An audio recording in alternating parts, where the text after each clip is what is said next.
দাদা একটা বাটি দিন তো। একটু ছোট ছোট দেবেন আর বেশি করে ঝাল দেবেন। ফুচকাটা দেখেই মনে হচ্ছে দারুণ হবে খেতে। বাপরে কত বড় ফুচকা দিয়েছে, এটা তো আমার লিপস্টিক নষ্ট হয়ে যাবে। থাকবে যে আগে খেয়ে তো নি, তারপর দেখা যাবে। দারুণ স্বাদ, সেই স্বাদ, একেবারে টক ঝাল সব সাথে সাথে দারুণ খেতে, একবারে মনটা ভরে গেল।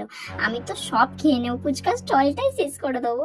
মা তো আমাকে ফুচকা খেতেই দেয় না, বাইরের ফুচকার জল নাকি ড্রেনের জল দিয়ে বানায়, ফুচকা খেলে নাকি শরীর খারাপ হবে, যত সব মায়ের বাহানা। উফ, আজকে তো আমাকে কেউ আটকাতে পারবে না, আজকে আমি যত খুশি ফুচকা খাবো। আপনি কি বলেন আমি আগে দিচ্ছি, ওকে কেন দিলেন? আমার আগে দিন। আর বাবা, মা চলে আসবে এখনই, তাড়াতাড়ি দিতে বলছে, দিচ্ছেও না। 50টা খাওয়া হয়ে গেছে, আরো 20টা খেয়ে নি। এখানে তো আর পয়সা লাগবে না, যত পারবো খেয়ে নি।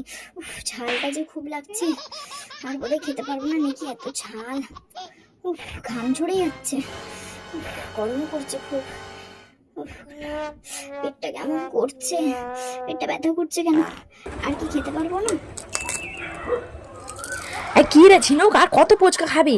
মেন কোর্সে খাসির মাংস করেছে, খেতে পারবি না যে রে। আর খাস না, খাস না। এই যে ব্যাস, মা দেখে নিয়েছে, আর আমাকে খেতে দেবে না, এবার শুধু খাওয়ার টেবিলের দিকে টানবে। সবাই আমার দিকে ওইভাবে তাকিয়ে আছে কেন? একটু বেশি করে ঝাল দে। ফুচকাওয়ালা দাদাটা কি ভাববে? আমাকে এমন ভাব করতে হবে যেন আমার ফুচকাটা ভালো লাগে। একটু ভালো লাগছে না, একদম বাজে খেতে। পচা আলু দিয়ে দিয়েছেন, একদম বাজে খেতে। এটুকু দিচ্ছেন, মশলা নেই, কিছু নেই। এটা খেয়ে দেবো।